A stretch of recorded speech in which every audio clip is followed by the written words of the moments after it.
Cristian. Moreno, sí me dice que le quiero sacar la música. Pero sí, me quiere sacar la música, una música que no me la se hicieron la quiero exclusiva, sacar, Moreno, extraordinaria, no se la levanta quiero el sacar. ánimo, No, viernes a la noche. mire, viene... mucho para levantar el ánimo, no, convengamos que... Pero esa música es muy, tremenda. Es muy marcial para levantar pero el ánimo. Y precisamente, bueno, firmes. No le quiero sacar la música. Precisamente. Dios, mire señor, cómo se ríe la que está del otro lado, que es jovencita. Usted que se ríe, está bien, pero ella que es jovencita no se tendría que reír. Y se ríe. ¿Pero qué es esto? Es mujer.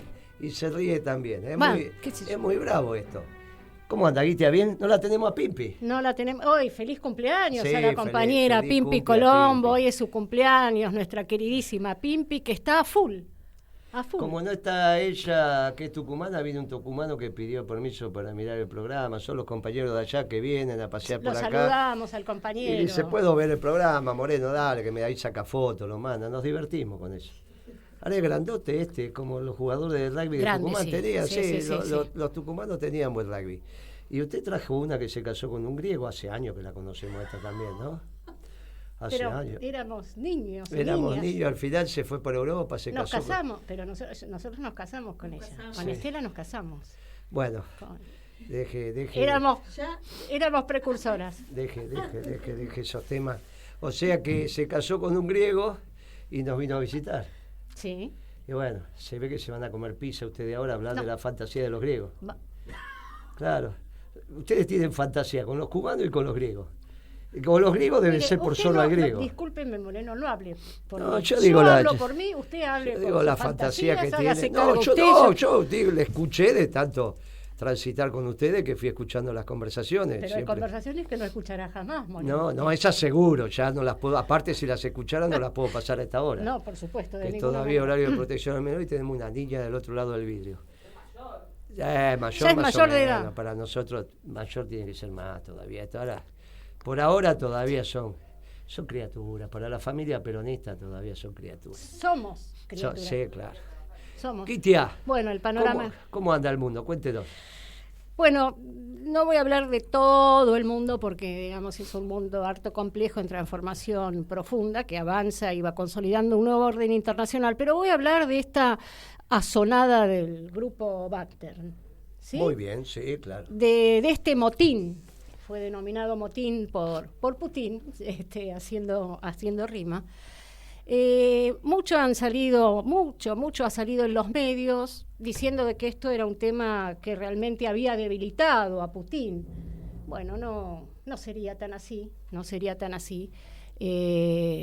Un dato en esa dirección es que salió Biden a decirle a Zelensky, porque parece que Zelensky dijo, esto es debilidad, entonces avancemos y ataquemos fuertemente, aprovechemos esta debilidad. Le dijo Biden, Zelensky, quédese en el molde, no haga ninguna movida en el tablero militar porque no estaría tan segura esta supuesta debilidad de Putin.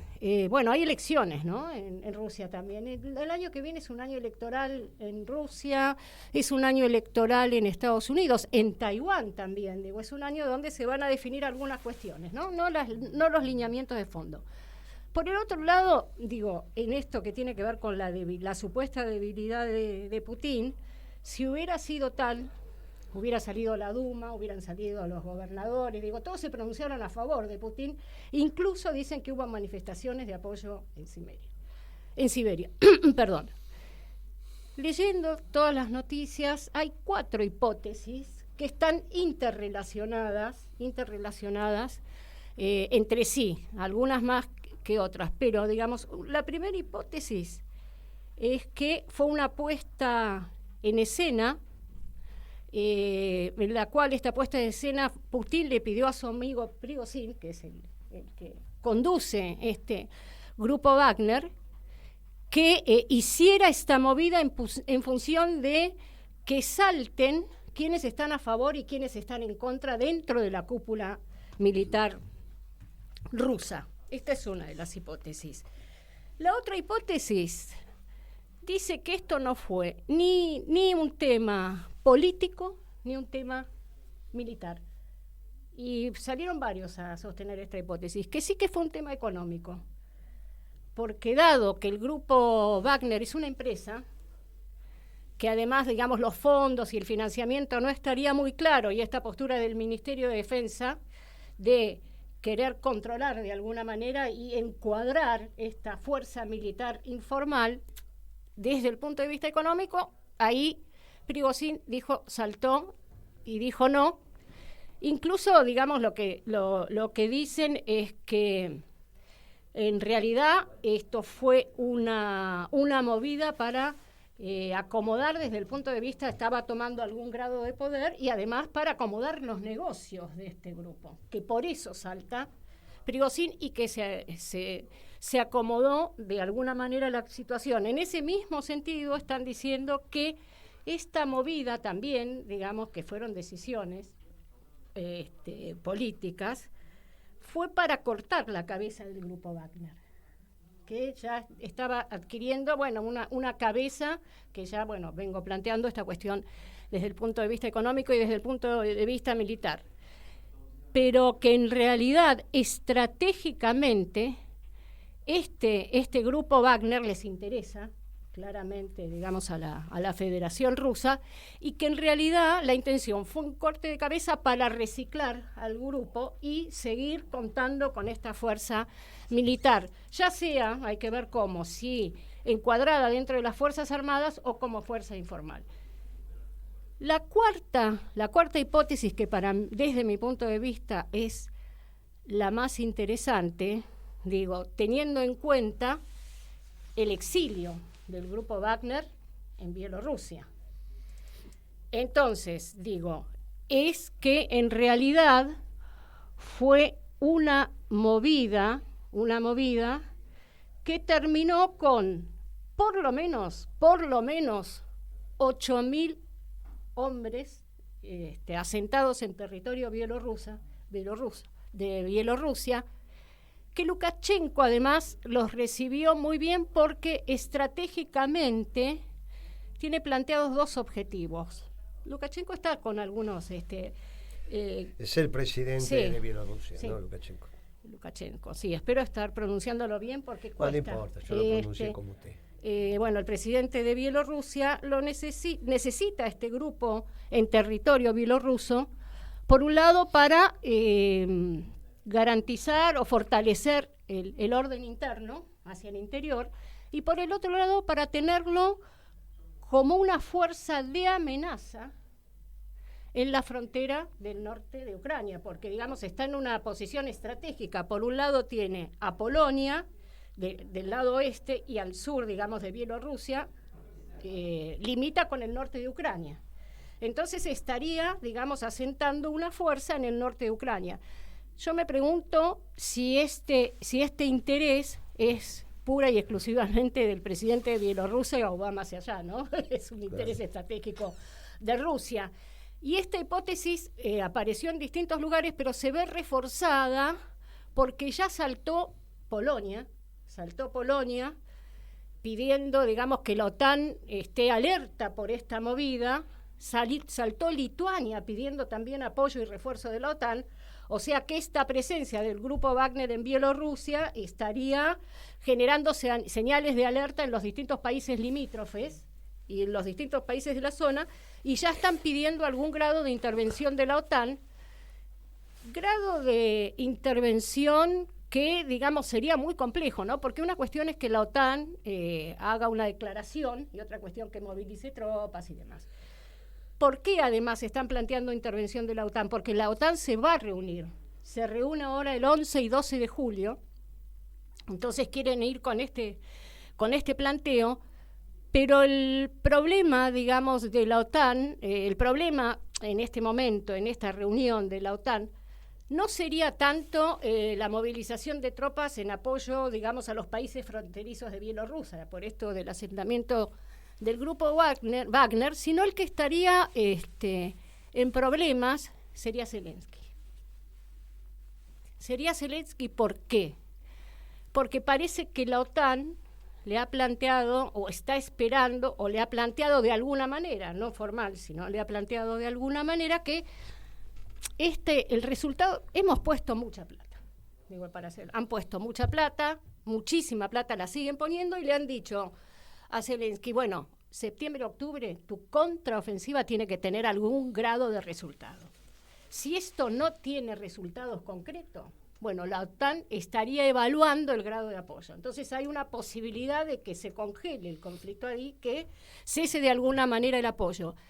Y es tan así que ahora salió Zelensky a decir que si no lo invitan a la reunión de la OTAN para formalizar la adhesión de Ucrania a la OTAN, no estaría yendo. Lo dejamos ahí.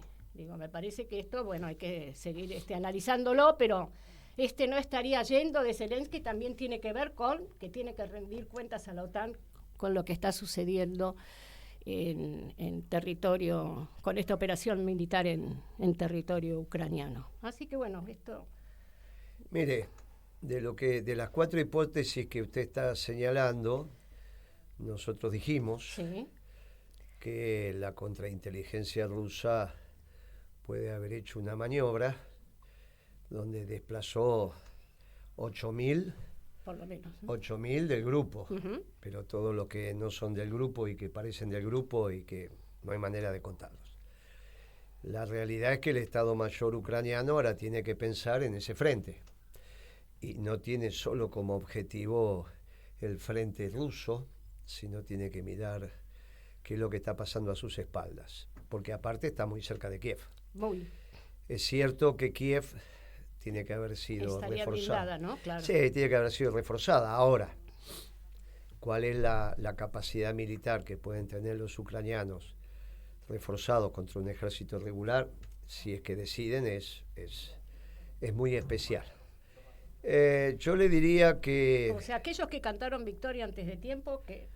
Yo le diría que me inclino a pensar que la contrainteligencia rusa, en estas guerras que tienen mucho de detalle, hay que tomarlo en cuenta. Incluso la posibilidad de que hayan o no derribado un helicóptero, que a su vez le hayan hecho el homenaje. Que hubo 30 muertos. Sí, que le hayan hecho el homenaje, y etcétera, etcétera. Los rusos, igual que los norteamericanos y los ingleses, son los que entienden de esto. ¿Está bien? Los ingleses fueron los primeros junto con los rusos y después vinieron los norteamericanos. Bueno, los norteamericanos obviamente aprendieron bien, sobre todo con el uso de la tecnología. Sí. Pero los rusos esto lo llevan en la sangre. Vamos a ver cómo va evolucionando. Hoy la situación está planteada en esto. Estos fueron los acontecimientos, pero hay que ver cómo se desgrana durante los próximos 15 días este proceso. Esta situación, sí. Hay un dato que, digamos, leyendo tanto, me pareció atinada una definición de que Ucrania es un Estado fallido. Sí, claro, hoy por la clase política. Claro, un Estado fallido. No tan solo por la clase política, sino que para funcionar necesita de fondos extranjeros. Bueno, no por la clase política, claro. porque en realidad es un país muy rico, pero el presidente que eligieron le parecía que era gracioso que entrara con 2 ametralladoras al Congreso, matara a todos los diputados. Y pensaba que la guerra era un set de filmación de Hollywood. Bueno, ahora le están destruyendo el país.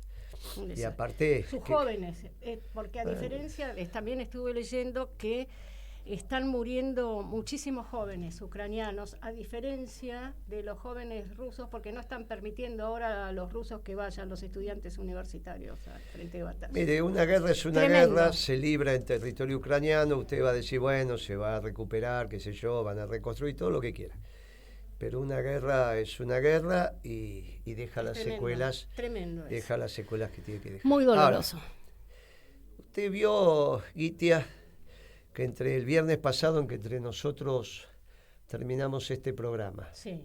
Y yo llegué a mi casa, que usted sabe que yo soy bien peronista, de casa al trabajo, del trabajo a casa.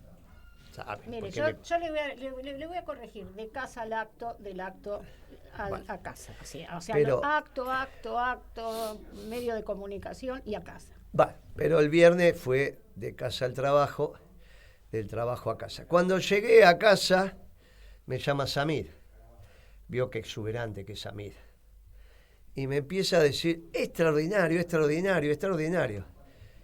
Y yo le decía, trataba de entender ese adjetivo con la situación. Yo me estaba cambiando, por ejemplo. No digo que él diga extraordinario porque yo me estoy cambiando, no lo veo al gordo. Claro. Porque aparte yo no tenía el teléfono prendido. Claro, entonces, estaba con la videocámara. Cuando pude decir, a ver, ¿qué es lo que es extraordinario, gordo? Decime. Pero no te enteraste de lo que pasó. No sé, salí del programa, nos quedamos charlando 5 minutos, agarré el auto, la llevé a Pipi, vine para casa, qué sé yo, hace media hora que no escucho noticias. Pero pasó esto y esto. Digo, me estás jodiendo. No, usted sabe que es la segunda vez que me pasa, ¿no? En la vida. Le voy a contar porque usted hice parte de eso, pero no, nosotros las cuidábamos ustedes. Allá en el año 74, ahora no cuidan a las pibas, qué sé yo, ahora es otra historia. Pero nosotros ustedes las cuidábamos. Año 74. Pero sabíamos cuidarnos. No, además, bueno, pero sí, nosotros las cuidábamos. Discúlpeme. Entonces, en el año 74 sale Juventud Peronista Se Pintada, todos varones, a la noche, porque eran las 11 de la noche. Y nos meten a todo en cara. Nos agarran ahí contra la pared, qué sé yo. En ese momento se llamaba Scalabrini Ortiz, porque no creo que después la cambiamos. La comisaría que estaba ahí por Cabrera y Scalabrini Ortiz, Gorriti, todos en cara. Ensuciando paredes, qué sé yo cómo era la historia. Y entonces estábamos todos ahí sentados en un banquito, tampoco era una comisaría, ninguna cosa extraña.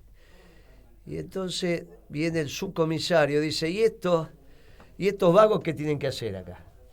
Y entonces el que nos había metido en cana dice, no, estaban pintando las paredes y ya no pueden pintar las paredes, todos estos melenudos, qué sé yo, ¿se acuerdan que usaba el pelo largo? Todos usábamos el pelo largo, vaquero bombilla, qué sé yo.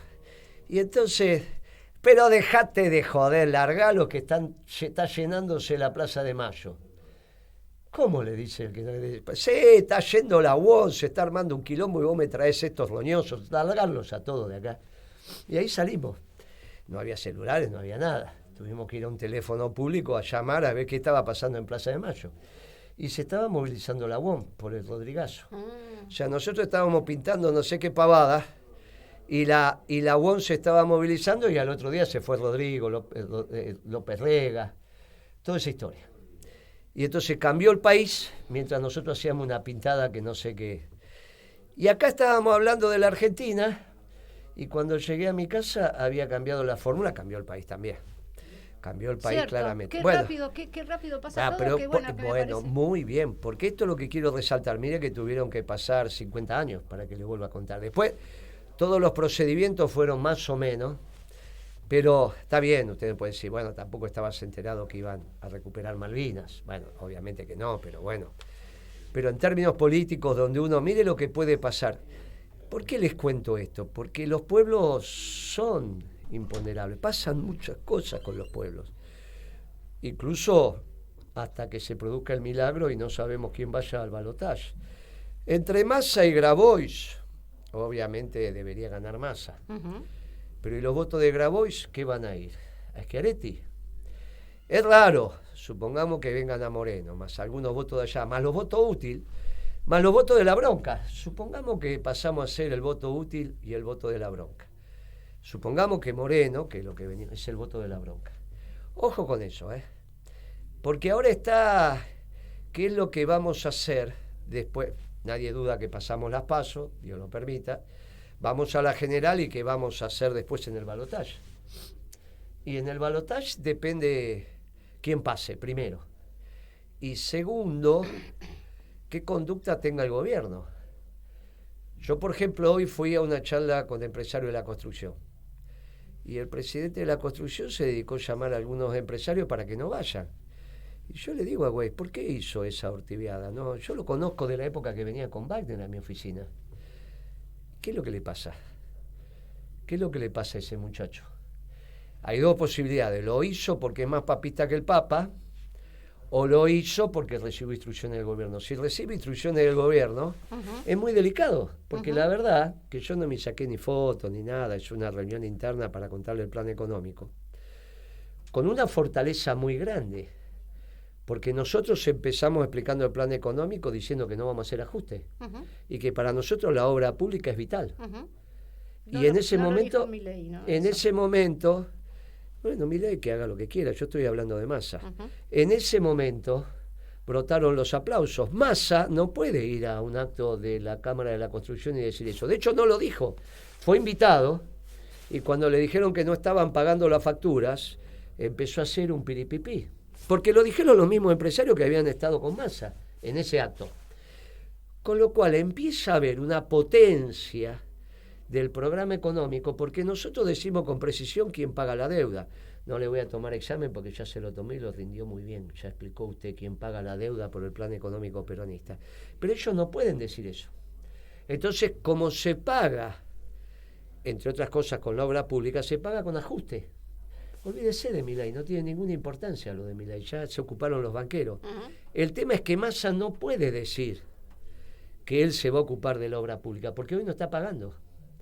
Entonces los mismos empresarios, que tienen que averiguar quiénes fueron, porque no hubo fotos, empezaron a decir, bueno, este es un discurso diametralmente opuesto, y nosotros vamos a prohijar la obra pública, porque hay mucho que hacer en la Argentina, y la obra pública, como todos sabemos, sobre todo que del otro lado genera empleo y trabajo en el sector privado, porque no hay empresas constructoras del Estado, gracias a Dios, son todas del sector público, no hay un Kicillof por ahí diciendo, yo voy a hacer una empresa para hacer obra pública para el Estado, todavía no se le ocurrió, espero que no se le ocurra. Bueno, son todos privados, entonces ellos estaban, o sea que usted Moreno no va a hacer el ajuste, que es lo que dicen todos los candidatos, no, si para nosotros la deuda la pagan los terratenientes de la zona núcleo de la Pampa Húmeda, no es necesario hacer ningún ajuste. Empezaron a aplaudir. Mensaje también para la sociedad rural. Una cosa es lo que dice el presidente de la Cámara cuando se junta con ellos en el grupo Los Seis, y otra cosa es lo que pasa abajo. Porque abajo estaban empresas pequeñas y había empresas grandes también, ¿no? Pero había empresas pequeñas que si se le corta la obra pública, empresas de 400, 500, 600, 1000 trabajadores, se termina. Imagínese usted el sindicato que le empiezan a cortar la obra pública y rápidamente esos trabajadores tengan que estar desocupados. No solo es el aporte que se hace al sindicato, es el problema de la cantidad de personas que empiezan a vivir del subsidio de la construcción. Que esto es muy delicado, porque eso obviamente hay un tiempo, después se va terminando.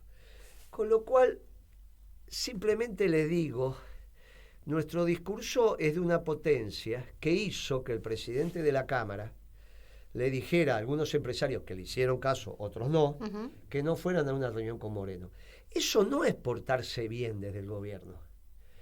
Y ellos pensando, hoy empiezan las comunicaciones a ver el balotaje. Obviamente que dicen, en las PASO pasamos, vamos a las generales, vamos a tener una cantidad de diputados. Vamos a tener una cantidad de diputados nacionales que son los más sencillos de obtener. Está bien, porque es un problema de 35 diputados en la provincia de Buenos Aires nacionales dividido 100, o sea que menos de 3 usted tiene un diputado. Y ayer Clarín puso que Moreno tiene un techo electoral de 16 puntos. Supongamos que está tocada la encuesta, ¿para arriba o para abajo? Supongamos que es 12, supongamos que es 10, ya es una cantidad de diputados, pero 10 puntos a nivel nacional empieza a definir el balotaje. Espectacular. Pero ellos tienen que ser conscientes de esto, porque no pueden agredir a la fórmula peronista, porque que a nosotros nos agreda la fórmula, la pandilla de Macri, tiene su lógica. Pero ellos deberían entender que no tienen que agredir, salvo que sean antiperonistas, salvo que Cristina, Alberto y Massa, Rossi es radical. ¿Sabía eso usted? No. Porque no lo conoce a Rossi. Rossi, su origen es radical. Se lo digo porque lo conozco de antes, cuando estaba en el sector privado. Su origen y su convicción. Bueno, ahora cuando habla como radical. Y lo que hizo con Gran Bretaña ni hablemos. Y el radar. Pero su origen es radical. Ahora, que Cristina, Alberto y Massa se hayan transformado en antiperonistas es un tema muy delicado, pero muy delicado. Por lo tanto, lo que tienen que hacer es dejar que florezcan las flores y que no se porten mal, porque en realidad, si ellos son antiperonistas, vamos a tener un lío, va a ser serio esto, porque a las elecciones generales vamos a estar y vamos a tener muchos diputados. Mire que Perón, no asistía al balotaje, pero muchas veces hablaba de que su voto era para preservar la doctrina. Yo le digo, miren, no sean antiperonistas, porque generan malestar en nuestra fuerza.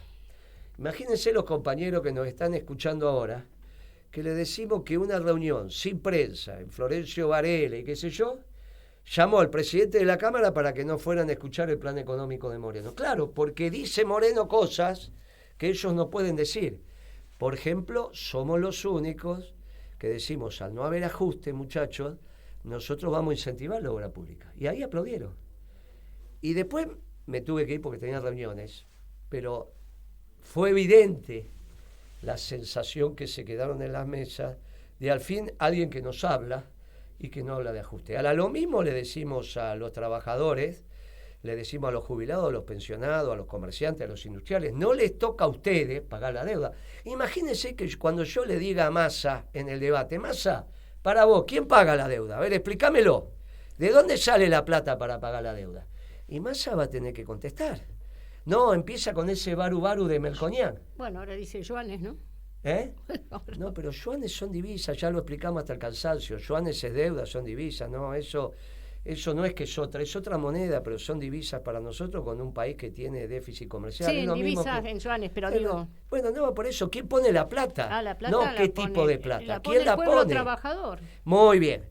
Eso es de un argumento. Solo una pregunta, a ver, Massa, a ver, Patricia Bullrich, a ver, Larreta, ¿quién pone la plata para pagar la deuda? Nosotros decimos que la sociedad rural, las 1000 familias, los terratenientes en la zona núcleo de la Pampa Húmeda. Ustedes, ¿quién la pone? Y no van a poder contestar. Mire, cuidado con esto, ¿eh? No sea cuestión que en los últimos 90 días, que es julio, recién empieza en julio, 20 y pico de julio, 12 de julio, 13 de julio, recién empieza la campaña. Nosotros vamos a empezar la campaña el lunes. El lunes empezamos la campaña. Y esto, todos nuestros dirigentes van a hacer esa pregunta. Todos. Jefe de gobierno, primeros diputados, concejales.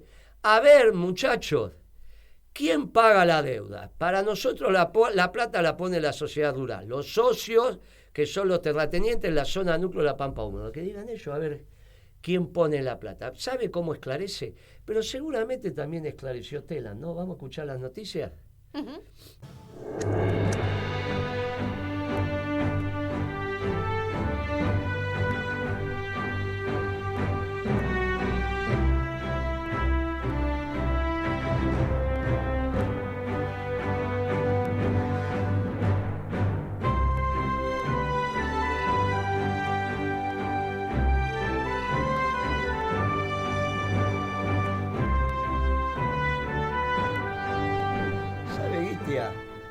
Que ayer tuve que ir a la Cámara Nacional Electoral porque se firmó un acuerdo voluntariamente, sí, lo leí. Para que las redes sean utilizadas de manera sensata. Claro. Está bien, yo lo firmé, me encantó, me pareció muy bien la Cámara. Nos sentaron en primera fila, estuvo Rosati muy bien, el presidente de la Corte Suprema. Eran los 3 jueces de la Cámara más el presidente de la Corte. Bueno, quiso hacer una proclama Castel, el presidente de la Cámara dijo, mire, este no es el ámbito, es un acuerdo. Me parece que sí, que era... Lo que decía Castel está bien, cómo va a haber una candidata que dice cárcel o bala. Pero bueno, no era el ámbito, vio que el ámbito también hace a la historia. Así que se retiró Castel, bien, en buenos términos, después Cuño firmó, y después pasó Patricia. Y Patricia, como si fuera Marilyn Monroe, se quedó ahí con la lapicera para que le sacaran la foto. Fueron todos los fotógrafos. Es como si fuera Marilyn, es muy parecida, está todo muy bien y le sacan la foto, está todo muy bien. Una estrella. Es estrella, faltaba el aire de abajo nomás. Bueno, mejor que no. Me parece que estaba con pantalón. Pero, bien, Patricia se quedó con la lapicera, como hacen cuando van a votar, vio que se quedan con el sobre ahí, sí, exacto, usted lo hizo muy bien. Pero estamos en radio, así que nadie lo vio el gesto que hizo, salvo los que nos están viendo. Bueno, no importa. Y entonces, pero aquí lo que aconteció. Usted sabe, yo la verdad que no lo sabía, nunca la vi escribir, y si lo sabía me olvidé, es zurda. O sea, cuando ella va a firmar, y vio que los zurdos tienen una historia para firmar, porque tienen que hacer movimientos, claro, tienen que hacer movimientos muy amplios, sobre todo, y tenía que poner el nombre. Y estuvo ahí como, viste, no, que hizo 2 segundos. Se ve que tampoco firmó muchos cheques en su vida, viste, para firmar cheques tenés que firmar rápido. Bueno, hizo toda una firma ahí tremenda. Pero yo cuando le vi que era zurda, exclamé, ¡al final es zurda! ¿Qué? Claro, Dios. Esa exclamación, primero fue Rosati que me miró, yo estaba ahí a un metro, y se empezó a reír. Claro, cuando se empezó a reír Rosati, se rieron los 3 jueces. Y cuando se rieron todos los que estaban sentados, fue una carcajada de la sala. Uy, ella se puso de todos los colores. Y se puso así, al punto que al lado mío estaba Randazo y estaba el Gordo Valdés, el diputado que estuvimos juntos allá en Roma, bueno, el diputado. Sí. Y entonces le dice, che, Patricia, saludá, que no saludaste. Lo saludó a él, que estaba al lado mío, a mí no, y entonces Valdés le dice, pero al final sos zurda. ¿También? Dice Moreno, ¿no? Pero dice Moreno. ¿Viste cómo es el Gordo? Sí. No se banca una, el Gordo. Sí. Dice, al final sos zurda, dice Moreno. Y ella exclamó ahí, delante de los jueces, con ese ímpetu que tiene, zurda y revolucionaria. Claro, ahí apareció otra risa, pero ya porque no le creían. Porque zurda está bien, pero que ella diga que quiere, bueno, salvo que tenga otra concepción de la revolución. Y la verdad es que los jueces de la Cámara estuvieron muy bien, porque dijeron, mire, esta ceremonia suele ser muy acartonada, viste, todo así en una sala de tribunales, con una cámara, es todo un lío. Así que nos gusta que los candidatos con respeto hagan chistes que de alguna manera descartone esto. Así que bien interesante cómo se va posicionando esto, ¿no? La que tenía que ser la estrellita, porque terminó siendo la zurda. Y después cuando pasaban los de peo firmar, no sé si fueron, pero algunos fueron. Ya no se le podía decir, ahí están los zurdos, porque la zurda era Patricia. Esta elección va a traer demasiadas sorpresas. Va a traer muchas sorpresas, y yo le digo que miren atentamente lo que va a pasar con el peronismo. Y si ellos empiezan a molestar al peronismo, nosotros vamos a decir que son antiperonistas. Por ahora decimos que no son peronistas, porque por los frutos se conoce el árbol. Ahora, si empiezan a hostigar al peronismo, como hicieron hoy, vamos a decir que son antiperonistas. Y cargarse el mote de antiperonista ya es un mote en el límite de gorila. Ya después solamente queda gorila. Así que yo le diría que no pasen de ese lado, que no vale la pena. Sobre todo pensando que vamos a tener un balotaje, salvo que alguno gane en primera vuelta, cosa que hoy no se está viendo. Pero finalmente salió esta fórmula extraña entre gallos y medianoches, y con eso le vamos a ir pasando la palabra a Pablo y después a Bea. Pasaron cosas raras. Si Massa es el elegido, Guitia, el elegido con mayúscula, como si fuera el título de una película, y con negritas y con, bueno, comillas y demás, ya a partir del domingo usted va a ver en los diarios que Bullrich no le da el piné y que Rodríguez Larreta no sabe dónde tiene la nariz. O sea, de ser los muchachos que hoy tenían los boletos del comisario, van a empezar a decir, no, ¿por qué? Porque sería el elegido de los factores de poder, claro, nacionales e internacionales.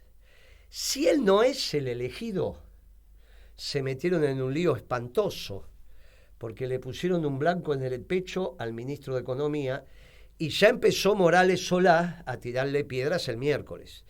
Y todas las piedras van a caer en el ministro de Economía. Nosotros sacamos un comunicado que firmó Pablo, que ahora le vamos a dar la palabra y que nos explique por qué firmó ese comunicado como economista jefe de Principios y Valores, para convocar a una mesa para dejar aparte de la campaña en una cajita de cristal a la economía. Nosotros somos generosos. Imagínese en este programa. Bea economista, Pablo economista, Moreno economista. Para nosotros discutir la economía es nuestra razón de ser. Sacrificamos nuestro discurso en aras de la gobernabilidad del sistema.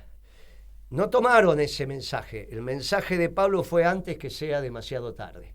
No lo tomaron, esperemos que convoquen. Nosotros queremos dejar la economía en una cajita de cristal. Tuvieron el poco tino de elegir al ministro de Economía como candidato. Un desastre.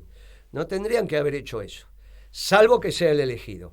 Pero yo dudo que sea el elegido, porque pasa a ser la misma metodología. Mire, Grabois, acá vimos que había bajado, mientras estábamos en este programa, en la televisión dijeron Grabois bajó su candidatura. Obviamente había hablado con Guado de Pedro le dijo, sí, bajá la candidatura porque voy yo. Llegué a mi casa y resulta que Grabois había subido su candidatura. Reflexionando, Pablo hizo un extraordinario comunicado que a mí me gustaría, Pablo, si se lo podés contar a los compañeros, cuál es el espíritu de ese comunicado, antes que sea demasiado tarde. ¿Estás ahí, Pablo, o no? Claro.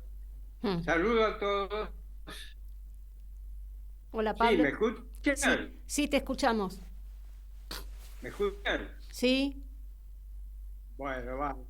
Tengo internet, estoy en San Luis y el internet es un poco inestable. Okay. Si tiene muchos problemas, avísame, por favor. Sí, te avisamos.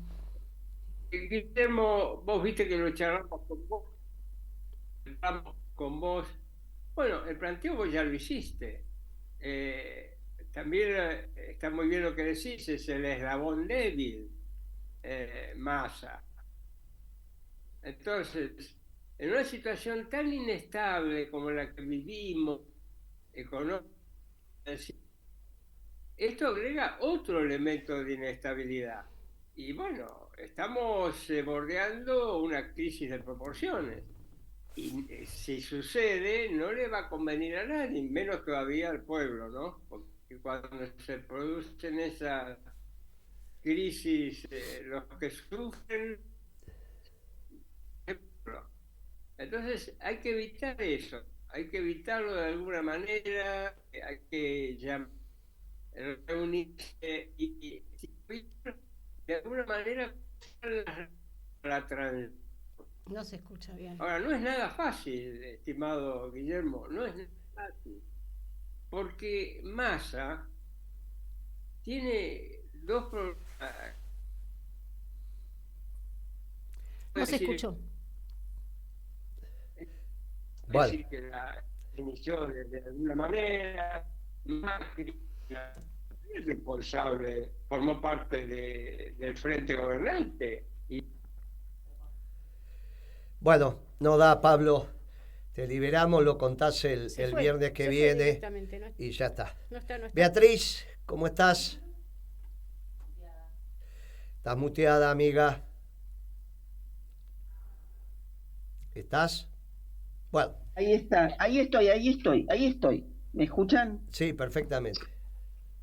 Bueno. Qué lástima que Pablo no pudo explicar, pero bueno, seguramente lo va a poder hacer la semana que viene con mejor señal. Sí. A veces no resulta fácil.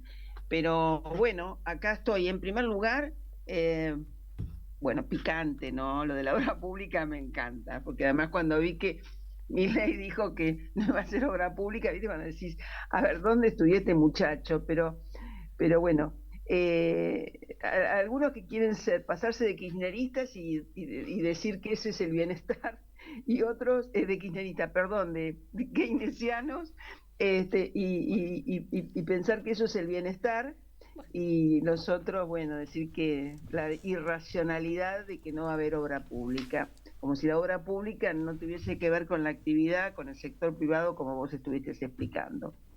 Pero bueno, por eso me pareció importante resaltar lo que estás diciendo. Pero bueno, la verdad que quería adherir al feliz cumpleaños de la PIMPI, de nuestra futura diputada. Así que esta semana supongo que van a estar trabajando justamente en poner luz sobre todos estos temas. Esto es lo que vamos a hacer. Nosotros tenemos un acto de lanzamiento de la candidatura del cura párroco de Eduardo Graham, nuestro jefe de gobierno, el miércoles en Montevideo y Viamonte.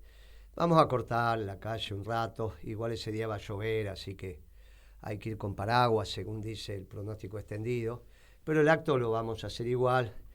Va a hablar Fabre, va a hablar Pimpi, va a hablar Eduardo, y voy a cerrar yo con un discurso muy pequeño. Pero ahí la estrella del acto son sobre todo Pimpi y Eduardo, que son los que tienen que explicar qué es lo que queremos para la ciudad de Buenos Aires. Y lo que queremos fundamentalmente son actitudes morales, ¿eh? La ciudad de Buenos Aires está para construir una actitud moral en sus candidatos.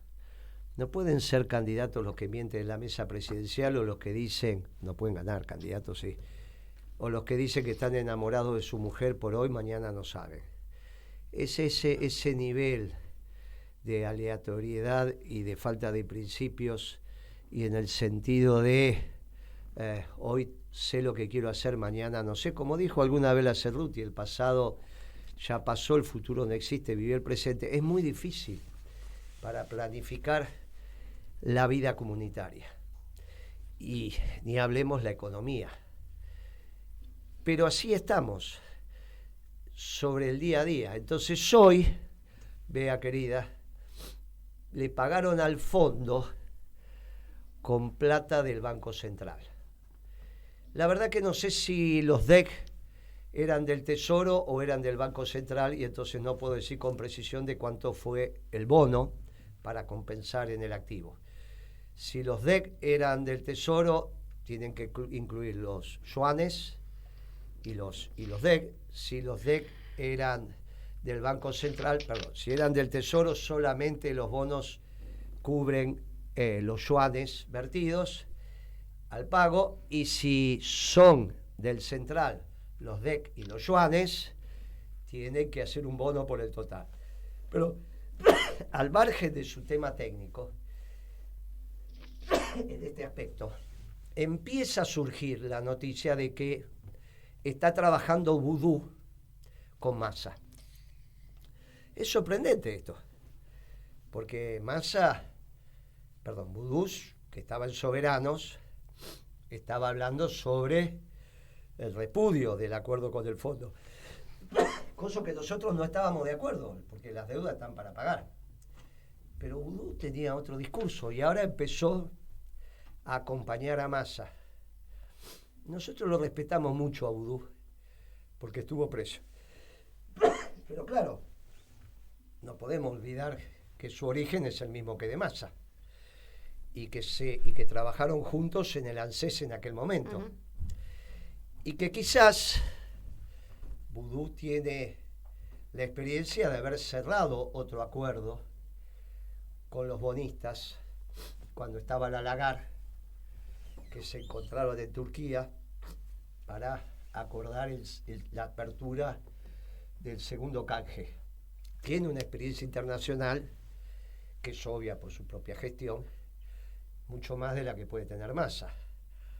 Ahora, Vudú entonces, la propuesta que hace, según la prensa, y que estaría mal técnicamente, es pagar con el saldo comercial, de la balanza comercial. Pero el balance comercial es privado, no es público. O sea que Vudú le está haciendo pagar la deuda al conjunto de lo privado, no a la sociedad rural. Moreno le hace pagar la deuda a la sociedad rural, porque tiene excesos en pesos y con esos pesos compra el exceso de dólares de la balanza comercial. Pero no dice eso Vudú. Vudú dice, voy a agarrar los dólares de la balanza comercial positiva y los voy a volcar para pagar la deuda. Eso lo pudimos hacer nosotros cuando se le pagó al fondo, porque todavía había en ese momento una demanda de dinero muy creciente. Nosotros, para hacer eso, no solo le dimos un bono al Banco Central intransferible, que alguna vez va a cobrar, no tiene importancia, sino que emitimos plata. Pero en ese momento la economía argentina demandaba plata. Ahora el pueblo argentino se escapa del peso. Por lo tanto, Vudú va a utilizar dólares que son del sector privado, o sea, del pueblo, para pagarle al Fondo Monetario. Cuando en el balance comercial, que es privado, vos lo utilizás como Estado, en las exportaciones que hace el sector privado hay trabajadores que trabajaron para generar ese producto que vos exportaste. A ver si entienden, no es un problema de quién es el propietario del bien exportado y es un empresario. Hay trabajo incorporado ahí, argentino. Por lo tanto, esos dólares son también del trabajo argentino. Si vos los utilizás para pagar la deuda, es lo que estoy diciendo.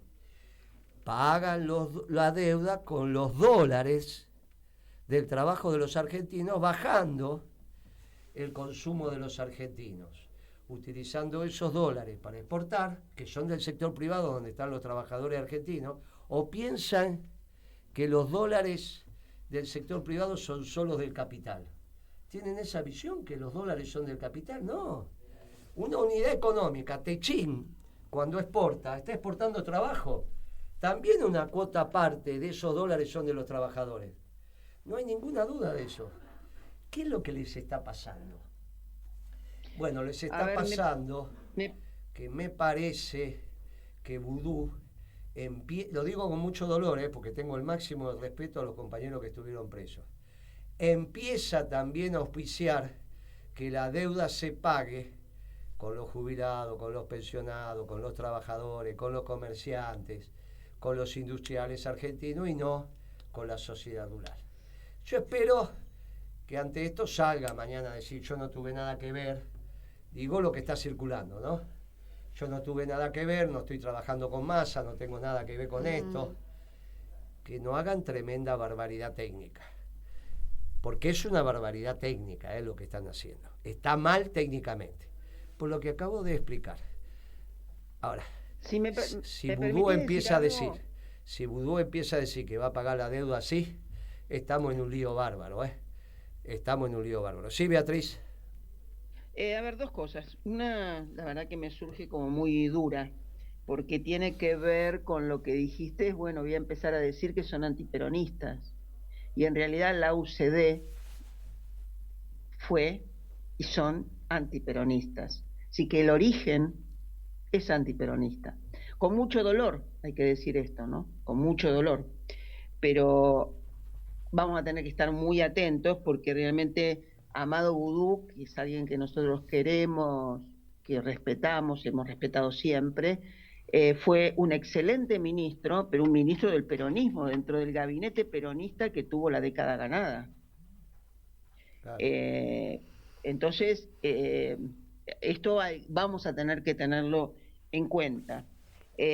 Por lo tanto, si ahora es un excelente técnico, pero para otro proyecto, yo no lo podría asegurar. No lo podría asegurar. Por lo tanto, me parece que vamos a tener que tener en cuenta estas cuestiones que se están diciendo, que son muy fuertes. ¿Me estás escuchando? Sí, todos estamos escuchando. Ah, perfecto. Porque hoy Clarín además dice que están tranquilos porque, como vos habías dicho, los 5 candidatos tienen el mismo modelo económico y hay uno solo distinto, que es el modelo peronista. Y que entonces en la Grand City estarían tranquilos porque los candidatos, que está por supuesto incluido Massa, tendría el mismo proyecto que Larreta, Bullrich y Schiaretti, que es realmente el que vos decís de Melconian. Es decir, que vamos a tener que lamentablemente estar muy, muy atentos y que además hacer docencia todo el tiempo, porque es la única manera de explicar esto que se explica diciendo, vamos a hacer lo mismo que Néstor. Y la coyuntura era distinta, el contexto era distinto, ahora que hay que ser, hay que comprender el contexto, parece que dicen, bueno, comprendan el contexto, es distinto, no es el modelo de Néstor. Claro, sobre todo porque cuando pagamos con los dólares del Banco Central y le dimos un bono por esos 10.000 millones, en realidad el pueblo argentino demandaba pesos, entonces pudiste emitir sin ninguna dificultad. Y hoy eso no se podría hacer. Y además teníamos superávit fiscal y superávit comercial. Sí. No, digamos, por supuesto que además estamos teniendo un déficit comercial muy significativo y todavía falta sumar junio y no sé si julio, digamos, como déficit. Entonces, están hablando de un superávit que en realidad lo están manejando con un superávit pensado en un modelo de extractivista, es decir, donde van a exportar energía para que los demás sean competitivos, no para que la Argentina sea industrial. Y tenga empleo. Todo lo que están haciendo está mal. Pero uno no puede decir que Vudú no entiende de economía. Por lo tanto, no, para me nada. parece que hay que analizar sus bemoles políticos, qué pasa en Soberano, qué es lo que va a acontecer, porque esto no tiene nada que ver con lo que hizo Soberano. Incluso esta chica que fue diputada, que ahora cesó en su mandato, que encabezó la lista ya en el 17, que hizo esa declaración, acá tendría que estar Amado, pero está preso y entonces tengo que estar yo. Bueno, vamos a ver qué dice, porque ella era la economista que empujaba el lápiz en Soberano. Está bien, se hace keynesiana, qué sé yo, pero no tiene nada que ver con esto. Estamos en una situación donde las aguas empiezan a clarearse. Y esto está bien para la política, está muy bien. Se va terminando el piripipí. Semana tras semana se va terminando el piripipí. Y semana tras semana los peronistas hablando más claro. No sea cuestión que por hablar tan claro la elección todavía no esté definida. Y de tanto hablar claro, miren que también el gran escritor peruano Vargas Llosa iba a ser presidente y 90 días antes apareció un candidato y le ganó las elecciones. No sé, después habrá gobernado mejor, peor, pero ojo, ojo que el peronismo viene con la fusta bajo el brazo. No sea cuestión que empiece a castigar porque quiere ganar en los últimos 100 metros. Mire que hay que aguantar al peronismo, No sea cuestión que hagamos un acto de más de 100.000 personas en la zona sur de ya hicimos un acto de 15.000 en La Matanza. No sea cuestión que de acá a una semana hagamos un acto de 100.000 personas y digan, ¿en todo esto de dónde salieron? No van a decir que es porque les pagamos, ¿no? Porque no tenemos para eso. No. Así que cuidado, se los empezamos a avisar, porque uno tiene la temperatura de la calle. A mis amigos progresistas que nos van a votar, porque algún día los progresistas tienen que votar al peronismo, le mandamos un fuerte abrazo. Gitia, usted se despide del programa y nos dice qué música vamos a tener.